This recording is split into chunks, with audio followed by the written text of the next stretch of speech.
भगवान बुद्ध की यह शिक्षा कि मन ही सब कुछ है, आप जैसा सोचते हैं वैसा ही बन जाते हैं, केवल एक विचार नहीं बल्कि जीवन जीने का एक विज्ञान है।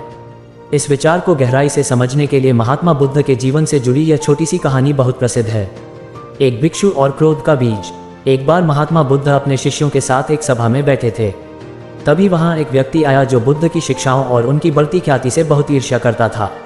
वह आते ही बुद्ध को अपशब्द कहने लगा और उन्हें अपमानित करने की कोशिश करने लगा। बुद्ध शांत भाव से मुस्कुराते रहे। ये देखकर वह व्यक्ति और भी क्रोधित हो गया और अंत में उन पर थूक कर चला गया। अगले दिन का बदलाव। अगले दिन जब उस व्यक्ति का क्रोध शांत हुआ तो उसे अपनी गलती का पछतावा हुआ। वह बुद्ध के चरणों में गिरकर माफी मांगने लगा। बुद्ध ने बड़ी सहजता से कहा, मित्र, मैं वह बात वहीं छोड़ आया हूँ, तुम व्यर्थ में उसे धो रहे हो। शिक्षा। बुद्ध ने अपने शिष्यों को समझाया कि उस व्यक्ति का क्रोध उसके मन की उपज था। जब तक उसने बुरा सोचा वह दुखी और अशांत रहा। जैसे ही उसने अपने विचार बदले उसका व्यवहार और व्यक्तित्व बदल गया। बुद्ध के इस दर्शन के मुख्य स्तंभ। बुद्ध ने सिखाया कि हमारे विचार ही हमारे चरित्र और भाग्य की नींव रखते हैं।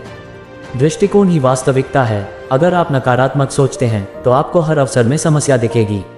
यदि आप सकारात्मक हैं तो कांटों के बीच भी फूल दिखेंगे। ऊर्जा का प्रवाह। हमारा शरीर वही प्रतिक्रिया देता है जो हमारा मन उसे निर्देश देता है। निरंतर डर की सोच शरीर को कमजोर कर देती है, जबकि साहस की सोच उसे बलवान बनाती है। सजगता, माइंडफुलनेस, अपने विचारों के प्रति जागरूक रहना ही बुद्ध होने का पहला कदम है।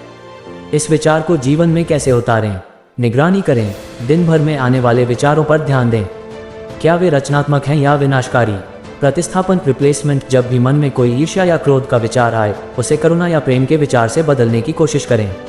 मौन का अभ्यास। शांत रहने से मन की ध्वनि, नॉइस कम होती है और स्पष्ट विचार जन्म लेते हैं। जैसे एक जलता हुआ दीपक अंधेरे को खत्म कर देता है, वैसे ही एक शुद्ध और सकारात्मक विचार आपके जीवन के दुखों को समाप्त कर सकता है। क्या आप चाहते हैं कि मैं इस विषय पर आपके लिए कुछ दैनिक अभ्यास, डेली प्रैक्टिसेस या ध्यान, मेडिटेशन की तकनीकें बताऊं जो आपके विचारों को सकारात्मक बनाने में मदद करें?